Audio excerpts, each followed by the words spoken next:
This is the X-Zone Broadcast Network, broadcasting worldwide on broadcast affiliates and satellite program providers, including CNN Broadcast Network, Sirius Satellite Network, Star Media, Good News Radio Network, Angel Broadcast Network, Wiki Broadcast Network, and WPBN TV. For more information on the X-Zone Broadcast Network, visit us at www.xzbn.net.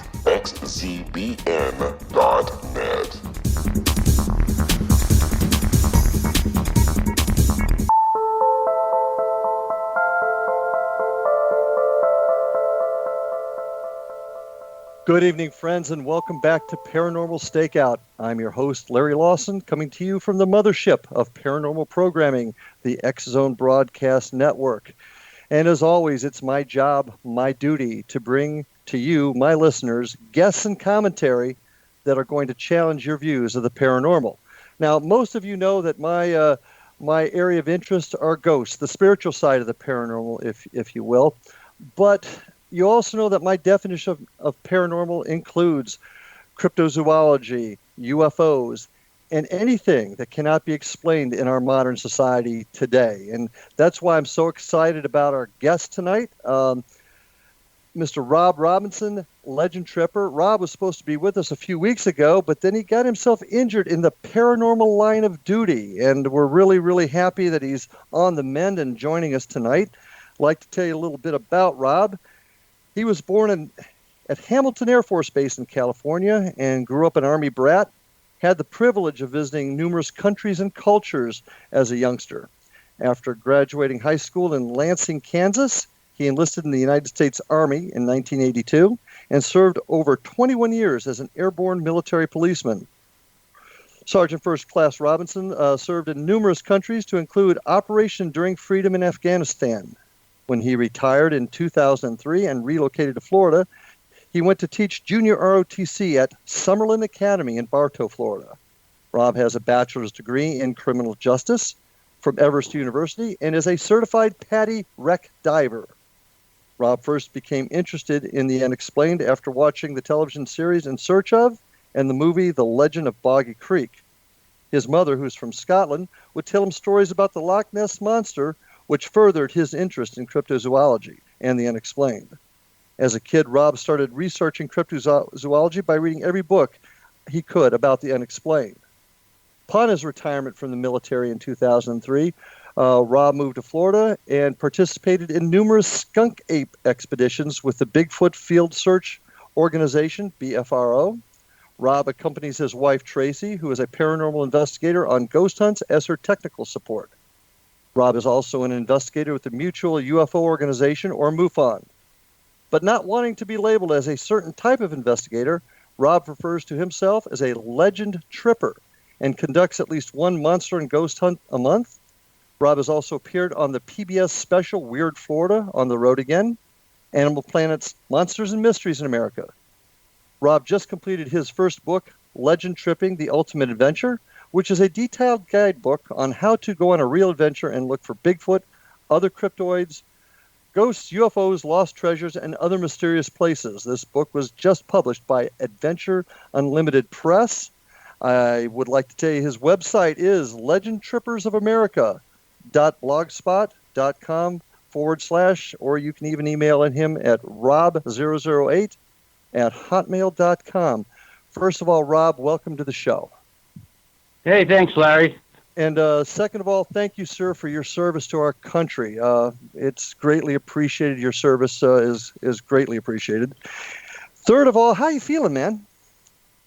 Oh, like I said, I'm getting better. Like I said, I had to take a little bit of a leave a little while ago, but actually it's starting to kick in now, and I'm feeling pretty good. I'm sitting there in my man cave with my cat, and kind of looking at all my Bigfoot posters and all that stuff I have in my man cave here. Yeah. Well, I tell you what, I've made a command decision here at the Paranormal Stakeout, and I have elected to award you the very first Paranormal Stakeout Purple Heart for injuries in the line of paranormal duty. So I'm glad you are back on the mend, my friend. Briefly, what's legend tripping? My audience would love to know what this is. Legend tripping, I guess, in a nutshell, is to go on an investigation or a trip to look for a legend. And it's like you said earlier, a legend can be anything from a cryptid, which is Bigfoot or lake monsters or the Jersey Devil, or alien type creatures like the Lizard Man and the Dover Demon, or it could be a paranormal investigation, which every state in the U.S. has some place that has a paranormal haunted houses and stuff. UFOs. I like to tell people when it comes to UFOs, it's really kind of hard to go see a location where one has been, because usually you don't see it again. But there are areas around the United States where these UFOs have landed and stuff. So I like to, like Roswell and, Kirksburg up in Pennsylvania. And also there's buried treasure. In fact, there's still numerous places around the United States where there is legends of, millions and millions of dollars worth of gold still out there. And, one of the famous ones, of course, actually isn't in the United States, it's in Canada, is the Oak Island Money Pit. Sure. And then you got places that I just called where unexplained things happen, where you see ghost lights, or there's there's gravity hills, numerous places around here where it's just for some reason the laws of physics and gravity that just don't work in these places, and cars roll uphill for some reason. They say it's an optical illusion, but some places they can't really explain it. But anyway, it's just to go do that. What I got to do right now is we're about ready to take our first break, my friend. When we get back, we're going to talk more about legend tripping and some of the things that you have discovered. So, folks, we'll see you in just a couple of minutes.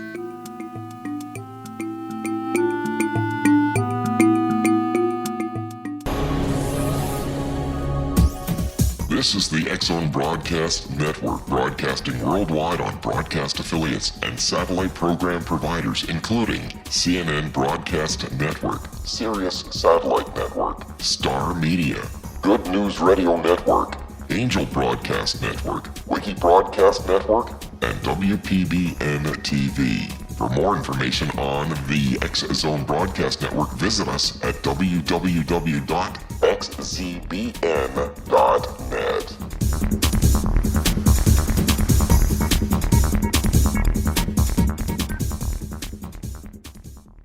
How would you like to be able to read other people's minds? Well, the next best thing is here. When you know how to read a person's name, you know how the person thinks, feels, and behaves. Each letter in our name holds a key to unlock our true essence. Our name contains both our gifts and challenges in this lifetime. Mnemology science discovers personality secrets hidden in the placement of the letters of our names, including the first and last impression people remember about us. Sharon shows us how to interpret the arrangement of letters as outlined in her book, Know the Name, Know the Person. Sharon Lynn Wyeth created mnemology science after 18 years of research and testing her theories, and has supported thousands of people around the world in understanding themselves and others better. You'll enjoy Sharon's unique teachings as she shares her system to learn the gifts behind your given birth name. Even if you don't like your birth name, there are jewels in this book. If you're thinking of changing your name, ready to name your child, or wanting to get along better with others, this is the book for you. If you'd like to improve your relationships and change your life for the better, get the book today, Know the Name, Know the Person, or visit www.knowthename.com. That's www.knowthename.com.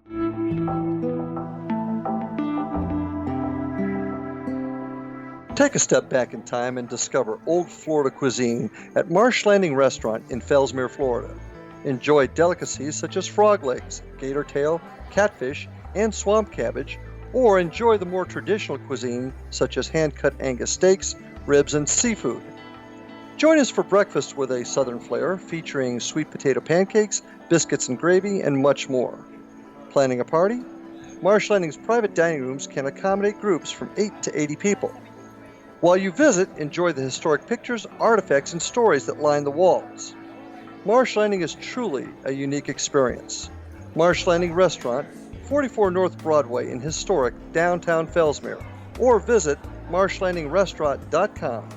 Marsh Landing, Old Florida cuisine at its best.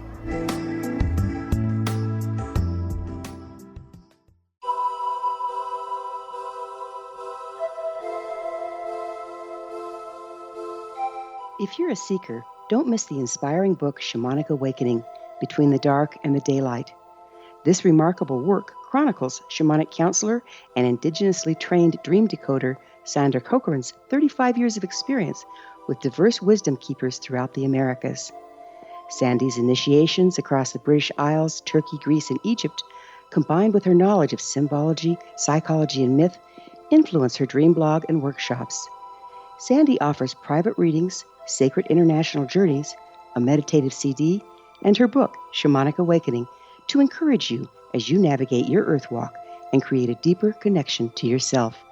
Find this and more at her website, starwalkervisions.com.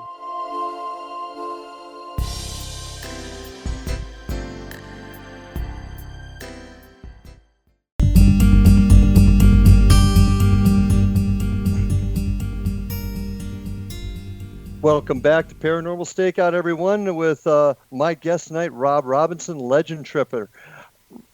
Rob, you kind of explained a little bit to us about what legend tripping is. Tell us some of the places you've went and some of the exciting things that you've discovered or seen. Well, let me see. I do a lot of Bigfoot hunting, especially this time of year. Yeah, we're going to talk more about that too. Paranormal-wise, we've been up to St. Augustine, which St. Augustine is probably one of the most paranormal active areas that I've ever been to. You know, the lighthouse, the Spanish fort, heck, even Ripley's, believe it or not, building there has got some paranormal activity going on in there. We went down to Coral Castle a little while ago and checked that area out, where a gentleman back in the I wish I'd done my homework a little bit better for tonight. I think it was the 20s that he built this castle entirely out of coral, and it's a museum. It's down in Homestead, and to this day they haven't quite figured out how he did it. There's been some rumors that he figured out how to make things pick things up with his mind, but again, that's just stories. Let's see. When I went with my wife up to Pennsylvania, we went up to Ringing Rock State Park, where this area where you can go. Actually, it's entirely free to go to it. Where you go into this park, and it's this huge, looks like a huge dried up riverbed. But some of the rocks, if you take a hammer and hit them, sounds like a bell. Really neat. Okay, I've heard that. So your trips really cover the gambit. I try to. In fact, I'm always looking to go try and explore some new areas. Okay. Well, let's talk about Bigfoot for a second, because that's one topic I haven't had a chance to spend much time on the show, and it seems to be your favorite thing to do. Your area of expertise. How many Bigfoot expeditions do you think you've gone on? Gosh, that's a good question. I've actively started doing it since 2003. So, gosh, that's a good question. I don't have a number. I mean, I go out as much as I can. During the summertime, I kind of limit it because of the heat. So I really don't get to go out and stay out there. I mean, I've been able to go out to a couple areas, and we just hit it up real early in the morning and walk the area looking for footprints or just looking to see if there's evidence that it's out there. And then when the sun comes up, we pretty much head back to the cars and, turn the AC on. Was most of your work is most of your Bigfoot work done in Florida? Well, most of my positive stuff is. I've done some Bigfoot hunting up in Georgia, Alabama. I've been over to Fouke, Arkansas, where the movie The Legend of Boggy Creek was made. I've been out there. Texas. I've been up to North Carolina. I've checked out areas up there, and I did briefly up in Pennsylvania, but I really didn't get to hit Pennsylvania as I would have liked to. I haven't hit the West Coast, and I'm really looking to do that. Yeah, you're gonna have to heal up a little bit more, my friend, before you do that. Yeah, I got a couple more months before I'm allowed to go out and actually do anything. Well, so tell me, have you ever had the opportunity to actually see a Bigfoot, or I guess as they call them down here in Florida, skunk apes. Have you ever had that opportunity? Well, I've come in. I have seen a large figure on a FLIR. And I'm always careful how I say that, because am I 100% sure that it was a Bigfoot or a skunk ape? No. But there was something large standing out in this field this one night that we were out there. Mm-hmm. And we were the only ones out there. And this was private property. And what happened, we had broken into groups, and one group went one way, and we went another. And we came up, and we had a young lady with us, and we asked her to do a call blast scream. Mm-hmm. And right after she did it, somebody made a comment, "Hey, I hear something out in that field." Well, I had the FLIR, and I brought it up to my eyes and looked, and the first thing popped in my head was, "Oh God, we got a poacher out here," because it was standing, bipedal erect. In fact, it reminded me of the old TV show Star Trek when when Captain Kirk used to beam himself down, that silhouette that you would see of himself. Okay, that's kind of what it reminded me of. So I immediately handed the FLIR off to a friend of mine. I said, "Hey, I think there's somebody. There's somebody right out there." Mm-hmm. Well, when I passed it off, we heard something running out of the field, and we didn't see any lights or anything like that. We just heard something running. Well, we went out there, and we could see what it was where it was standing. So a buddy of mine, David Lauer, went and stood out there, and he's about 6 foot. And I went back to where I was standing and held up the FLIR, and I could see whatever it was a lot taller than David. And how tall was David? David's exactly 6 foot. Okay. So this thing was I'd say over 7 foot tall. Okay. And moving pretty fast? It took off really quick. And for a human to do that, well, number one, it had to have some kind of a light source. You can't just run through a palmetto field and not trip over, the big, huge palmetto bushes out there. Even with night visions on, you still wouldn't be able to run that fast. So whatever it was... what's that? No, it's in Florida. You're right. Yeah, people. A lot of folks don't know those palmetto bushes can be pretty. Yeah. Pretty much the way. And then we had another on different time where we were setting up a camp, and 3 of us were kind of like the bait to see if we could bring whatever it was in there. This is on some property. This is up near Tallahassee, by the way. Just to give you an idea of the location. Anyway, one of the friends I was with, Glenn, saw something poking its head up out of a dry creek bed. Well, we got up to walk over, and whatever it is took off running down the creek bed, and we had another team up on the hill to our left, and it kind of saw it, and it took off running after it. So anyway, what happened was it took off, and we thought it went up to these people's houses, and right next to their house they have a little cabin, and my wife was staying in that cabin. Well, she texts me and said, "Hey, are you guys outside the cabin?" And I typed in yes. I thought it was that team that had gone up there. Well, later, a few minutes later, the team came walking back and said, "Yeah, man, we lost it." I said, "Yeah, my wife heard you guys walking around the cabin." And he went, "We weren't up at the cabin. We went in a whole different direction." I said, "Well, my wife heard something walking around outside the cabin." So we, immediately all of us beat feet ran up there real quick to check it out. But again, we didn't find any footprints or anything. Okay. And just recently, a couple months ago, actually September, we were up in the same place again. And what happened was we were staying at Torreya State Park, and we broke off into some teams, and 2 gentlemen went over to the cabin where my wife was staying. And they were going to wait. We were all going to meet up there. Well, anyway, these are 2 big, huge guys. They could be bouncers in a nightclub. That's how big these 2 are. Anyway, they were up there waiting, and one of the gentlemen owns a Land Rover. Mm-hmm. Anyway, something started moving the Land Rover and activated the car alarm. So those 2 left the cab. Well, they were sitting in front of the porch on the cabin, walked up to the Land Rover, and they heard something to their left growl and scream at them. Well, Josh brought the light up and he caught a shape as a big, huge shape of something as it turned around and ran into the woods.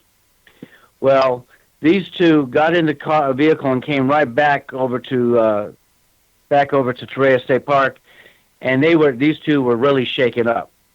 And in fact, Dean, the guy who owns the landlord, he was ready to leave that night and go back home. I mean, that's whatever it was really. And Josh, it did. And Josh, like I said, Josh is one of those guys that just doesn't have any fear. I mean, he's one of those people who will go in the woods by himself, camp out at night. And he said, I'm not going out there by myself tonight.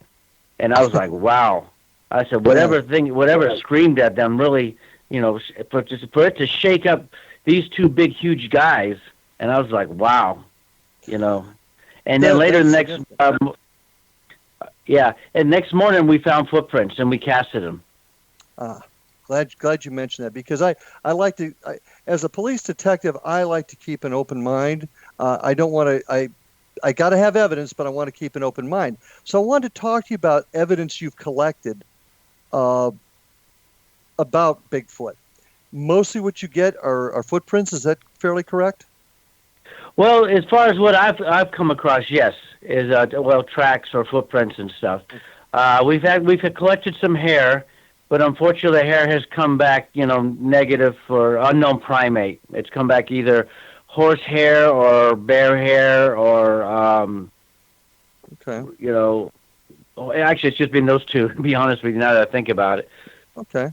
How often are you able to get casts of feet? It's rare and far between. You know, I mean, every now and then we get lucky. Like I said, that trip that we had up there, we spread out, and and these tracks weren't, you know, just out in the open. And you know, I know you're thinking, well, did somebody come there and was somebody out there hoaxing you? Well, the tracks were out in the woods, and it's just so. I mean, it was just kind of a fluke that Stacy and David decided to walk into this part. Because if I was going to hoax them, I would put them right on the dirt road where somebody could immediately find them. These were in the back that you actually had to go look, and you might, in fact, to be honest with you, David said he almost walked right over them. Interesting. How? So go ahead. I'm sorry. Go ahead. Finish. No. That was it. Okay. I've not seen a footprint of a Bigfoot. How can you tell that's what made it? Simply put. Well, the size. It looks, it does look somewhat like a human footprint. Mm-hmm. You know, the 5 toes, you know, the large toe and all that. But it's, it's a lot larger. And other than obviously it being in a remote area, which I can see where you're coming from, it doesn't make much sense to put in a remote area because then if you're putting it there to hoax people, nobody will see it. But other than that, how are you able to tell that it is something that has been made naturally or made by an actual creature and not by a rubber foot, if you will? Is there any way for you to tell that? Well, we go ahead and we make castings. You know, we always have casting material with us. And, of course, you know, we do look it over because, you know, sometimes you got to be careful that it's not a bear footprint. Because bears do what they call a double step. Mm-hmm. And, and when they step on each other and actually make one of their prints actually bigger. But you can kind of see the difference because in the center of it, it actually gets a little bit wider.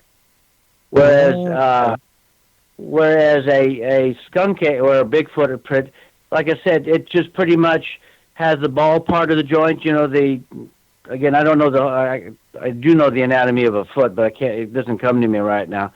But I mean, like I said, it looks remarkably like a human footprint. And you kind of, look at, but the toes are somewhat separate or spread out versus a human toe. Okay, that's a good explanation because nobody's ever actually explained it that way to me before, so I get exactly where you're coming from on that. Interesting. And the only hair you've ever gotten has not, unfortunately, shown to be anything other than a horse or a bear. Yes, sir, unfortunately.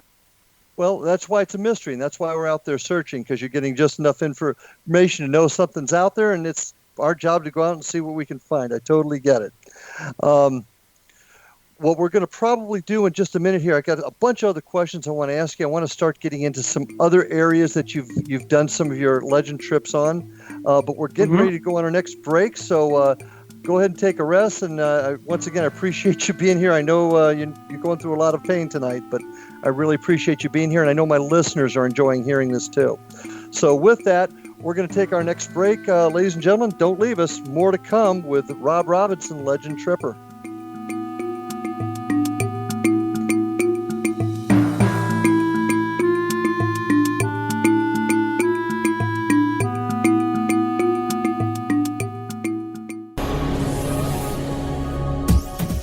This is the X-Zone Broadcast Network, broadcasting worldwide on broadcast affiliates and satellite program providers, including CNN Broadcast Network, Sirius Satellite Network, Star Media, Good News Radio Network, Angel Broadcast Network, Wiki Broadcast Network, and WPBN TV. For more information on the X-Zone Broadcast Network, visit us at www.xzbn.net.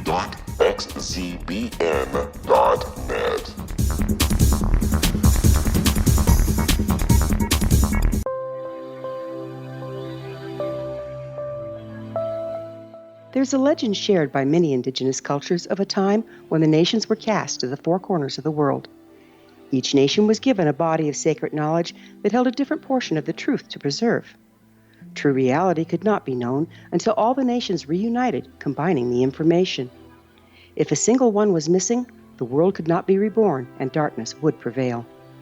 The Science of Magic Radio is dedicated to reuniting the sacred knowledge.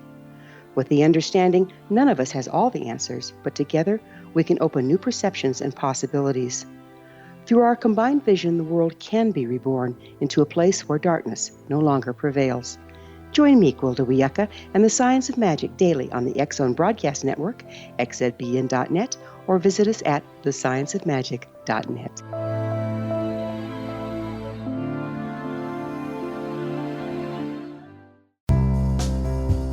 Gibbs A. Williams, Ph.D., is a practicing psychoanalyst, supervisor, researcher, and author in New York City. Much of his life has been dedicated to understanding nature and the uses of meaningful coincidences or synchronicities. His radical and original non-Jungian, non-mystical, non-magical theory of synchronicities illuminates much of the fog surrounding this challenging and perplexing topic. His ideas and manners are fresh, presented in a style that is both entertaining and highly informative. He is also an expert on crisis intervention, specially focused on violence reduction for the police and citizens, mastering anxiety, frustration, and stress without the use of medication, and effectively preventing and treating heroin addiction. Dr. Williams can be contacted at his email address at gwwilliamsny11@aol.com or visit his website at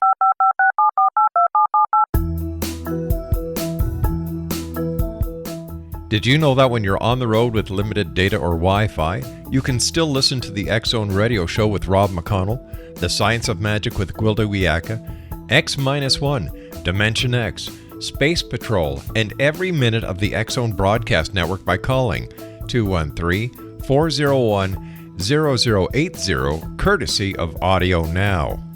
No smartphone, app, or internet needed. It saves your data plan and it's free if you have unlimited minutes.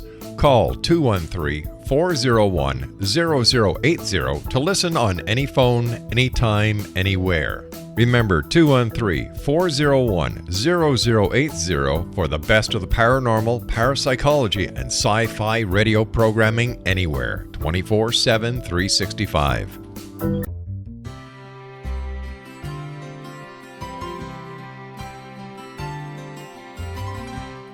True healing must address 4 levels: physical, emotional, mental, and spiritual, for us to live joyful and productive lives.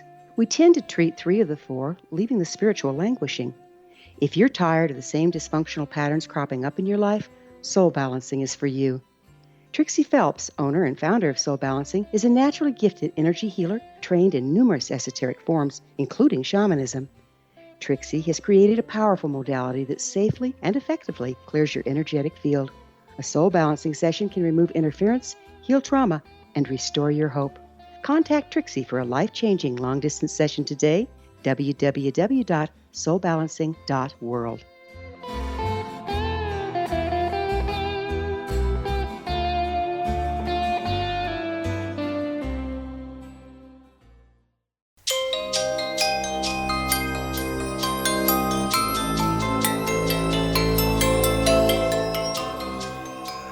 Welcome back, folks, to Paranormal Stakeout with tonight's guest, Rob Robinson, Legend Tripper. Rob, great conversation.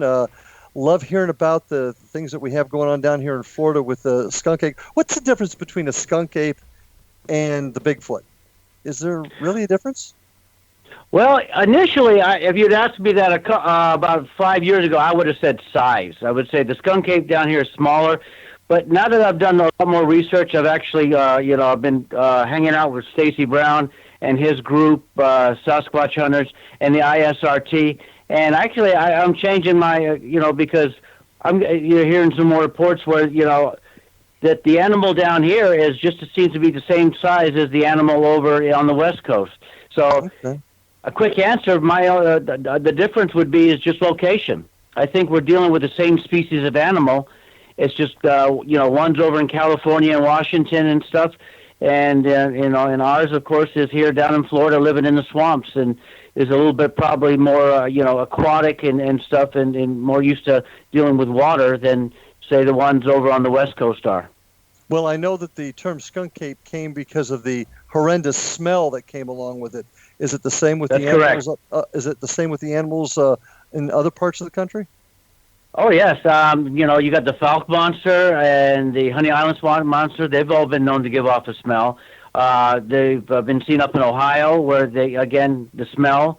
And, of course, over in California and Washington State and Oregon, people say they smell them before they see them. So, yeah. Interesting. Well, let's get back. Your whole thing is legend tripping, and I know you like to focus on Bigfoot, but I want to talk about the whole package, if you will, that you're involved in legend tripping. First of all, tell us a little bit about your book. What's that about? Okay, well, like you said before, it's a guidebook. I started, I got the idea actually. Charlie Carlson, author of Weird Florida, he invited me to come up and do some presentations, and finally he said, Rob, you need to put this on paper. I like, the people really like what to hear you say, so, you need to think about writing a book, and if you need any help, let me know. So I started writing a book, and at first I really didn't have a direction where I wanted. I just started writing, and then I got my publisher, David Hatcher Childress. He's one of the hosts on the TV show Ancient Aliens. And I talked to him about it, and he just he looked at what I had and said, you need to make it a guidebook. You need to show people what they need to do to go out and go look for Bigfoot, or how to go do a paranormal investigation, or go look for buried treasure and all that. And but make it to where it's all over the United States. Don't just focus on Florida or the East Coast. Let's tell people all over the United States what they can go look for. So with that in mind, I just started doing more and more research. I called up Roswell, the UFO Museum, and they started giving me a whole kinds of information and gave me pictures to use. I called over some places that are reputed to be haunted, and they gave me permission to use pictures. I mean, I was actually really surprised how a lot of people were really generous about letting me put stuff in my book about that. Mm-hmm. I got a hold of Lorraine Warren. Actually, I got a hold of her son-in-law, and I told him I wanted to feature her little museum in my book.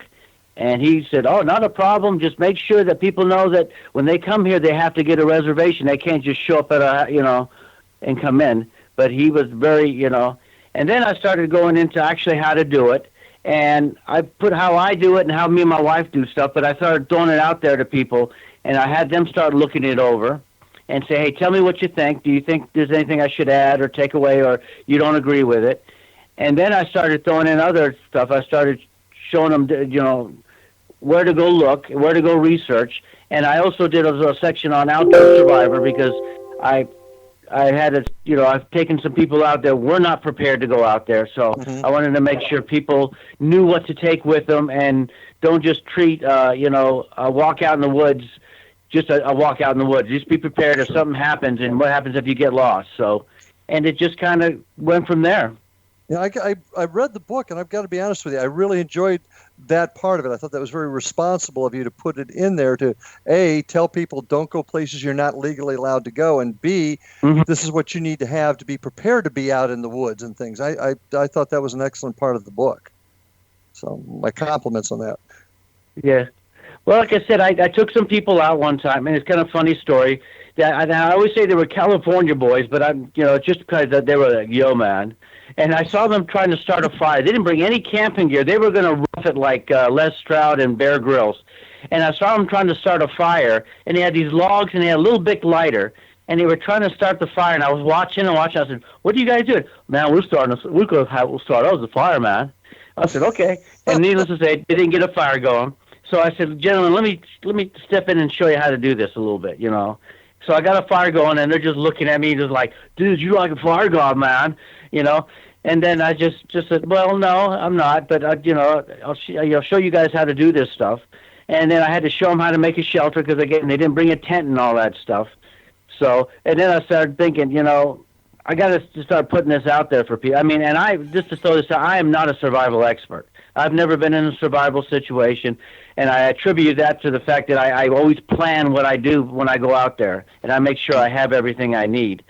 So, but I always started saying, I wanted to make sure people knew what they had to take, and I also threw in there, I said, if this is your first time doing it, don't go out and buy all this fancy equipment, this paranormal equipment, until you go out and do it. And if you do enjoy it, then you can start adding stuff. But don't go, buy all this stuff, because you're going to turn around and end up putting it on eBay, and I'm going to come on there and buy it from you.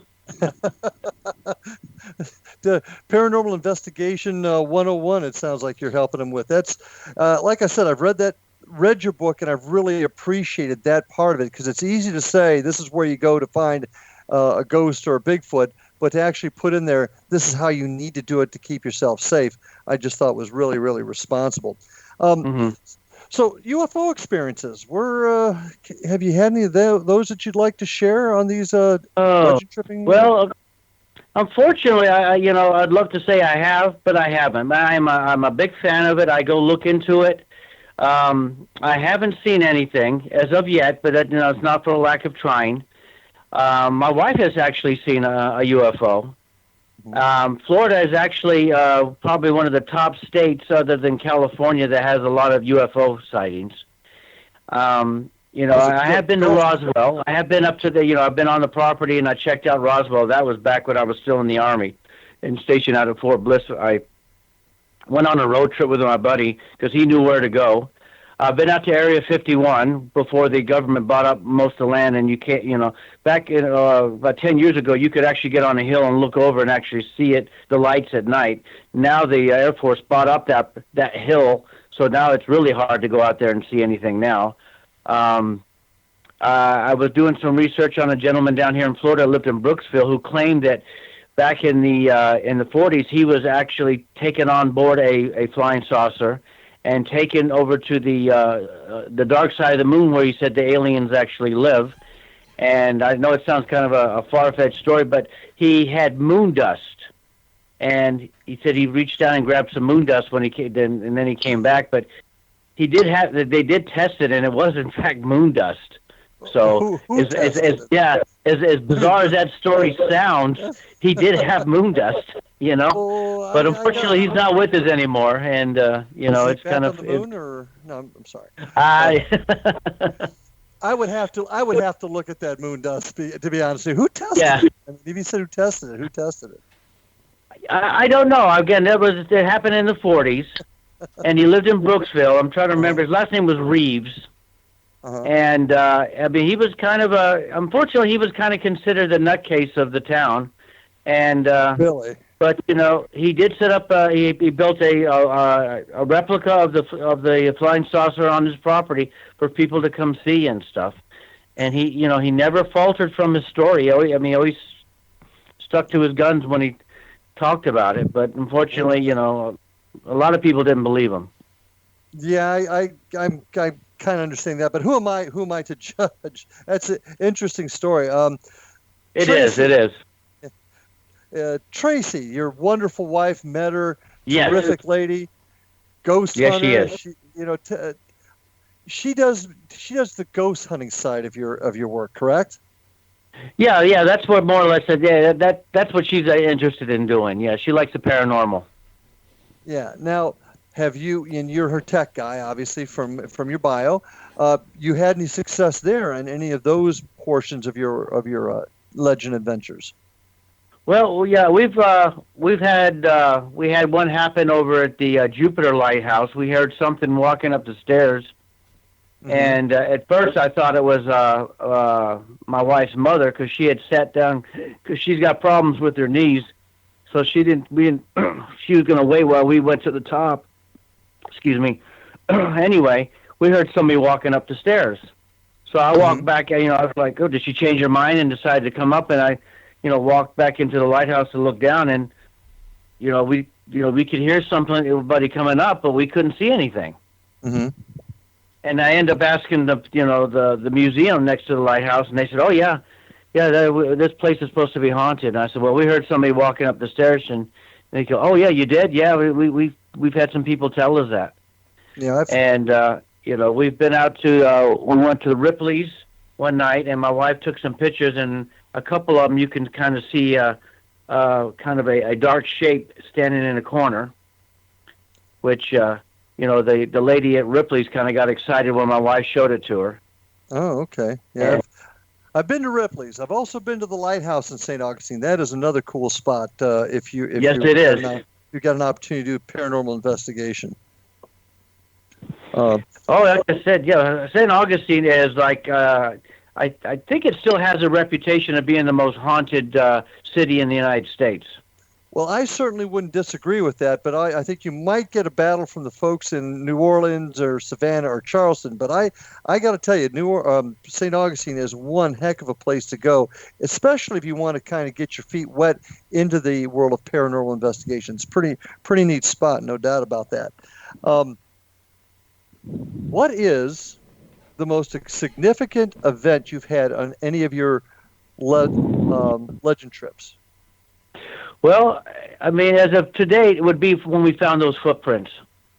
But when a little while ago, me and my wife, we went up to I was invited to come speak at the Mothman Festival up at Point Pleasant up there in West Virginia. And we decided to stop over in North Carolina at the Brown Mountain and see the Brown Mountain lights. And we went up there, we got a hotel, and then we got in my Jeep and we drove up there to the area where you're supposed to. And sure enough, the lights came out. And I tell you, it was one of the neatest things I've ever seen. Have you ever heard of, just run this by, the Brownville lights in North Carolina? The Brown Mountain lights. Brown Mountain lights. My sister lives up near there, and they've actually been trying to see them themselves. Have you been up in that area at all? Mm-hmm. Yes, so like I said, we stopped up there. It's near what is it, Morganton or Morgansville? I think is the nearest town. Oh, okay. And like I said, and believe it or not, the road that goes up to the top of the hill for you to look over. I mean, it was a good thing that we had a Jeep going up there. Hey, because I mean, the road was really, really rough. Rob, we're about ready to take our last break here. So when we get back, I want to talk a little bit more about the company and the things that you can offer the folks that would be interested in joining you. Folks, please don't go away. More from Rob Robinson, Legend Tripper, on the other side.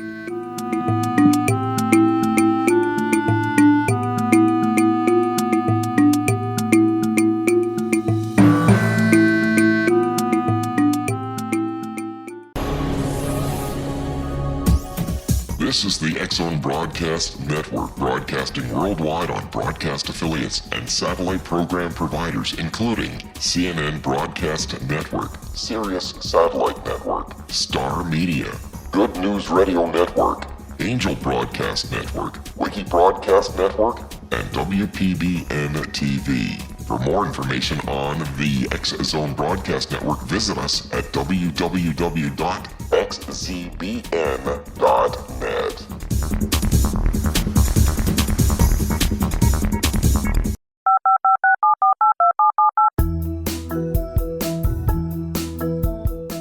Did you know that when you're on the road with limited data or Wi-Fi, you can still listen to the X-Zone Radio Show with Rob McConnell, The Science of Magic with Gwilda Wiyaka, X-1, Dimension X, Space Patrol, and every minute of the X-Zone Broadcast Network by calling 213-401-0080, courtesy of Audio Now. No smartphone, app, or internet needed. It saves your data plan, and it's free if you have unlimited minutes.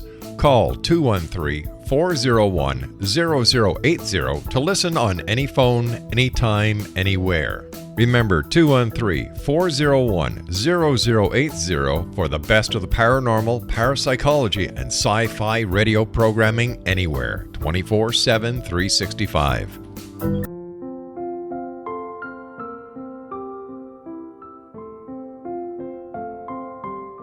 I am Dr. Carl O'Helvey, founder, president of a new cancer foundation focusing on evidence-based physical, mental, and spiritual interventions, including natural cancer cures, prayer, meditation, affirmations, nutrition, and other related holistic cancer prevention and cure modalities. These are used in cancer education, research, and financing care. I ask for your help to continue this important work by donating at www.holisticcancerfoundation.com.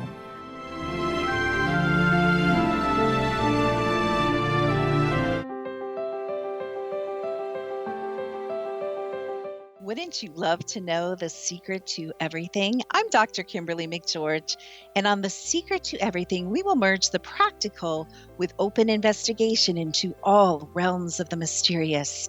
We will talk to cutting-edge alternative health practitioners, those who inspire and motivate you in business and life, and of course, we will share stories of the paranormal, conspiracy, and cryptozoology.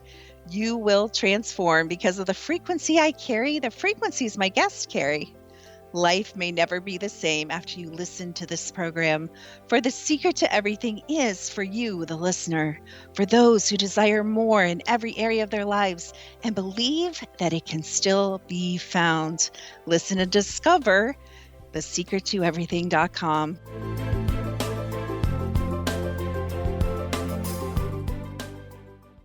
Little children aren't the only ones afraid of the dark.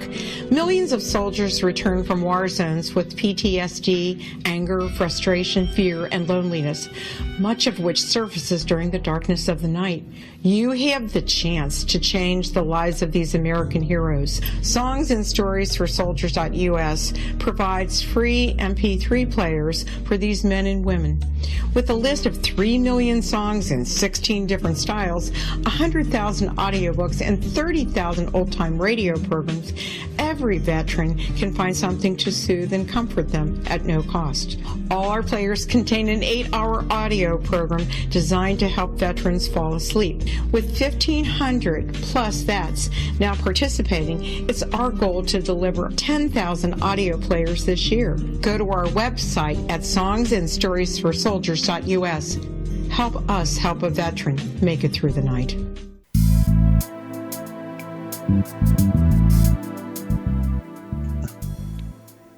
Welcome back to Paranormal Stakeout, folks, with tonight's guest, legend tripper Rob Robinson. Please be sure to stop by Rob's website at Legend Trippers of America, all one word, .blogspot.com /. That's Legend Trippers of America .blogspot.com /. You can email him at rob008@hotmail.com.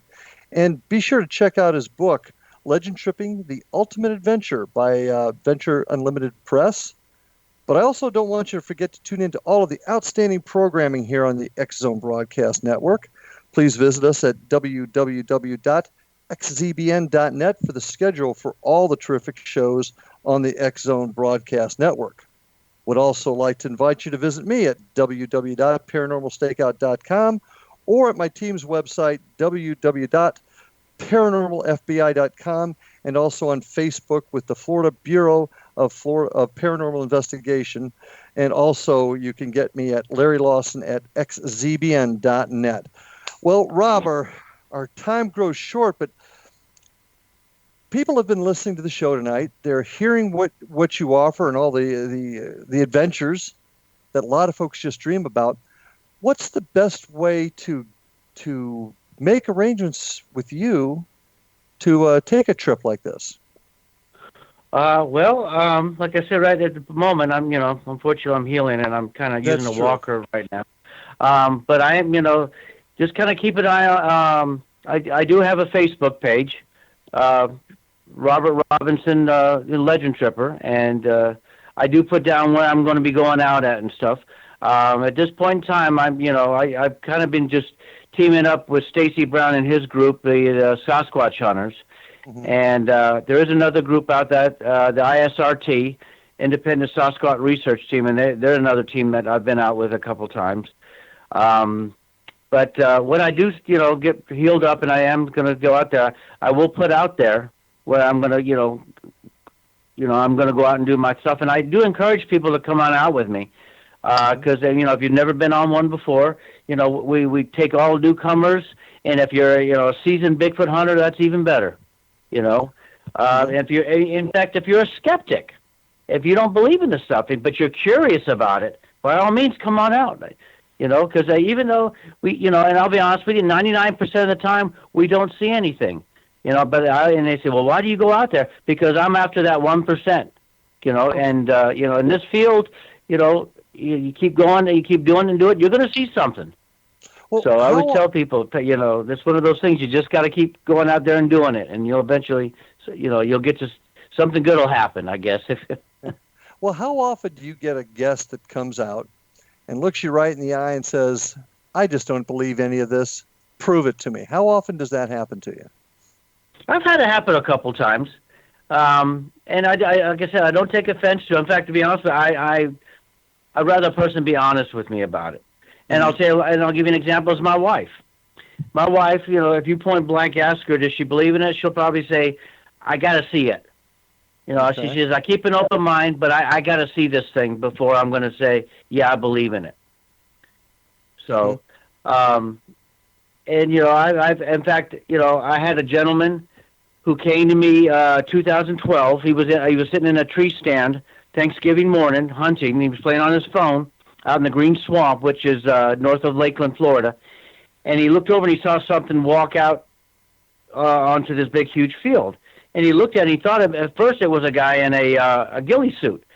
Anyway, he kept looking at it and noticed that it wasn't carrying a rifle or anything, and then the way it was moving really smoothly through the field. Well, it stopped in front of him and looked right up at him, and he realized it wasn't a guy in a suit, it was a skunk ape. Well, the thing quickly took off running, and he had actually got to get it on film for a little bit, but it's not very good quality. It's foggy out that morning, but he came and showed it to me. And the first thing he said to me, he goes, you know what? I never believed in this thing if I hadn't seen it myself. I would never have believed it. In fact, he goes, I would never have believed myself had I not seen it. So, it's one of those things that, if you got a curiosity and you don't believe in it, but you want to see, by all means, you never know. Do you find that most of your guests tend to be folks that have never seen anything and want to believe, or that they want to prove that it doesn't exist? If you had to choose between the two. I would say people that, have a curiosity and want to see if it really is out there. So they want to go with people that know what to look for. Mm-hmm. Mm-hmm. Okay. Now, obviously you're into cryptozoology in all different aspects. Any other specific types of cryptids that you've looked for, had information on, or have seen? Well, I went looking up in Astor. They have a river monster up there called the Astor Monster. Also, the St. John's river monster is also called that. But it hasn't actually been seen in a long time, and I'm just kind of wondering if it's even still there, if it hasn't moved on. I went looking for the lizard man up in South Carolina when I was on my way up north. We stopped over there, and my wife took me over to the Pine Barrens, and we did a little, a one-day look around for the Jersey Devil. That's a good question. I've got two things that I've never been clear on: Jersey Devil and Mothman. What are they? What are they supposed to be? Well, the Jersey Devil is supposed to be a type of animal where the people reported it has wings, and it supposedly the head, it looks almost like a horse, and it has hoofs versus it having feet. Mm-hmm. And it's been seen since the 1800s when Mother Leeds supposedly was giving birth to her 13th child and made a comment, give this child to the devil. And, the way the story goes that the baby that came out, with wings and horns and stuff, and then it flew away, flew out the window, and supposedly it's been living out in the Pine Barrens, and it's still, there is still reports of it being seen out there. Okay. What And about Mothman? Mothman is kind of a it almost takes on an alien type look, but with wings. Trying the best way to describe it. It was seen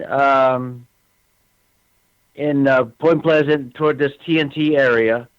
It was first seen by some teenagers when they were driving. They went driving out in that area, and then they saw it standing on the outside of the road, and its eyes were glowing. And when they, left, the thing sprouted, spread out its wings and was chased them with their vehicle. Mm-hmm. But it hasn't been seen in a long time either. Other than people's eyewitness accounts of it, has there ever, to your knowledge, been any evidence collected that Mothman? No, it's just sightings. Mm-hmm. As far as the Jersey Devil goes, I'll have to look that one up again. I don't know the answer to that one. I'm thinking somebody saw I remember there was a paranormal show, which actually they were out in the Pine Barrens, and they did see something in the FLIR that looked like a figure with wings. I'm not sure if that was proven to be a hoax or what, but they did see something on there. And I mean, but I remember, my wife was watching the show, and she called me and said, "Hey, check this out. Look, these ghost hunters, found the Jersey Devil out there." So yeah, I seem to remember there was a show on it. I'd seen it once a long time ago. But and this is where I'm coming from. Like I said, I do keep an open mind to everything, but I got to have some evidence. I got to have something that I can take to a court, if you will, and present it as evidence to prove our case. And that's what I keep searching for. And I know that's what you're doing too. And heck, if it was easy, it would have been solved a long time ago, right? But that's correct. That's what I'm looking for, is that hard piece of evidence, and I'm hoping to find that evidence, whether it proves it or disproves it. Either way, that will be a success, to either prove or disprove it. Yeah, my son and I had a conversation not too long ago about Loch Ness. Now, I know your mom's being from Scotland and all. Uh-huh. Any thoughts on the Loch Ness Monster? I realize it's not exactly local, but... yeah. Well, they pretty much determined there is something there. But whether or not it's, I think they've pretty much ruled out it being a plesiosaur or something like that, and because I think they found that the famous surgeon photo was actually a hoax. But it's debatable or not if they're seeing large sturgeon, or if they have, or if it's actually a large eel, because they have some really, really large eels that have been found in Loch Ness. So, okay, that's awesome. they have seen, they have seen some large things on radar on Loch Ness, but all the photos are kind of debatable. Yeah, and that's the problem. Sometimes you don't always know who's taking them, and sometimes the photo could be legit, but the person taking it may not have the expertise with the camera. So, that's why we look, isn't it, Rob? That's why we keep searching, finding answers either way. Well, like you said, sometimes you look into a legend and you find out that it isn't true. But you know what? Sometimes just doing the research and finding out is just as fun as, going out looking for Bigfoot too, Exactly. Not only that, but it's just as important to find the answers to prove or to disprove. And that's, I agree with you. And that's the big fun of it. Listen, my friend, we're about ready to end our time together. I want to wish you a speedy recovery. I know it was tough for you to come on tonight. And I know you're in pain, but you were with us tonight, and I can't tell you how much I appreciate it. I wish you best of luck as Legend Trippers continues on. Heal quickly, because there's going to be people out there that want to be part of what you're doing. With that, I want to remind everybody, check out the programming at www.xzbn. And I appreciate everybody being tonight. Rob, thank you. And folks, we're going to see you on the other side.